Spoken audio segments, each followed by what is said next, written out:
আজকে আমি করব ডাল সেদ্ধ মাখা। তার জন্য দেখো আমি ডাল নিয়ে নিয়েছি। এবার ডালটাকে ভালো করে ধুয়ে তারপর সেদ্ধ বসিয়ে দেবো। আর কড়ার মধ্যে দিয়ে দিয়েছি ডাল, পরিমাণ মতো জল আর নুন। এবার সেদ্ধ বসিয়ে দিয়েছি। আর দেখো আমাকে যা যা লাগবে মাখার জন্য সবকিছু নিয়ে নিয়েছি। এখানে পেঁয়াজ কেটে নিচ্ছি আর ধনেপাতাও কেটে নিচ্ছি। এবার লঙ্কা, রসুন আর টমেটো একটা ডাঁটার মধ্যে ঢুকিয়ে নিচ্ছি। এগুলোকে আমি আগুনে একটু পুড়ে নেব। তো দেখো এদিকে পোড়াও হয়ে গেছে প্রায়।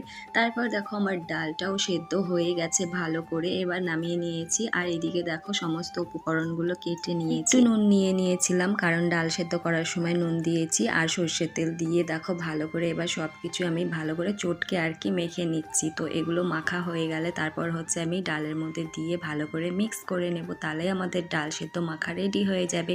তোমাদের কার কার এইভাবে ডাল মাখা খেতে ভালো লাগে অবশ্যই কমেন্টসে জানিও। আমার তো ভীষণ ভালো লাগে। ভালো লাগলে লাইক করে দিও আর পাশে থেকো বন্ধুরা।